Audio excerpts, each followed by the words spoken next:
Plate 5. People and clothing in Magellan's time. Magellan, you remember, lived in the 16th century. People were a little different then than they are now. Different? Well, in several ways. If we could beam you into a group of people of the same age back then, you would certainly stand out. Just as today, men were larger than women, but on average people were 10 centimeters shorter at those times. Even back then there were people who could not see so well or hardly at all. It was a good thing that an Italian had already invented glasses in the 13th century. How did people dress? For people with little money, clothes had to be above all practical and last a long time. Look did not matter. Poor people had no need for bulging wardrobes. Wealthy people, however, wore clothes made of expensive fabrics that were intricately sewn together in many layers. This was considered chic, but it was absolutely impractical. You could tell from the clothes whether someone belonged to the poor or the rich class. The fabrics at that time were all made of natural materials, from animals or plants. These included leather and wool, for example from cows, goats and sheep. Plant fibers that were made into fabrics were mainly jute, flax and hemp. All fabrics vary, depending on the material and way of production. Fabrics today are not only made of natural, but also of synthetic materials, or a mixture of both. Synthetic means that they do not occur in nature, but are produced with chemicals in factories. The raw material for this is mainly petroleum. Seriously. Factories make all kinds of things from petroleum.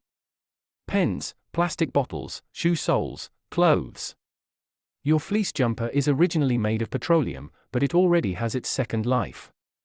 First, plastic bottles were made from the petroleum. Old plastic bottles from the collection container are crumbled, heated and turned into fleece fabric. Sewing and washing once and today. In connection with clothing, there have been many inventions that you take for granted today. One of them is the clothes hanger, which has been around since 1902. Another is the sewing machine and the washing machine. Until 1830, people sewed by hand with needles, before the first sewing machines came along. They only managed a few stitches per minute. Sewing a dress took an eternity. But sewing machines became faster, more accurate and easier to use. Old models that you operated with your foot can still be found today, in museums or perhaps at your great-grandmother's house. Today, sewing machines work with electricity. Some can even be programmed, like a computer, and sew by themselves without anyone having to sit by.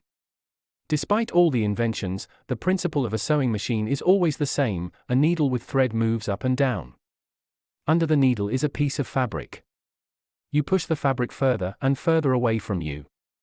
This causes the needle to pierce somewhere else each time. It leaves a line of thread in the fabric. This is the seam. If there are two or more pieces of fabric on top of each other at the beginning, they are held together by the seam. You can easily trace the seam on your blouse sleeve or trouser waistband. Just like Magellan and the sailors, it can happen to you that a seam on your clothing comes undone. What sailors can do, you should also be able to do. It's not difficult to handle a needle and thread. Not even in complete darkness or for a blind person. How did people wash themselves and their clothes back then? People's hygiene was at least more thorough than on the ships. Magellan and the sailors did not bother too much for body care and good-smelling clothes.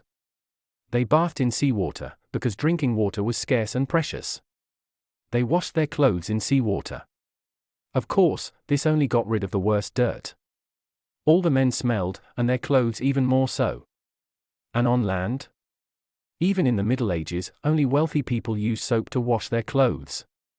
The others used tallow and wood ash. Washing clothes was a mere fitness training. One had to put the laundry in a big water-filled trough. Someone stood barefoot in the trough and trudged on the spot. Alternatively, a washboard was used and the laundry was rubbed up and down on it. Remember that washing always means moving dirty things intensively in water with soap or another detergent. The leg work of tumbling the laundry or the arm work on the washboard replaced the countless turns of today's washing machine. What do you actually use as detergent at home? Remember, the machine rinses away the washing water, but the detergent in it harms the environment. You should therefore use it very sparingly. Did you know that one can properly wash clothes without using any chemicals? There are plants that make a lot of foam. Ivy leaves or chestnuts, for example. The foam removes the dirt from the laundry.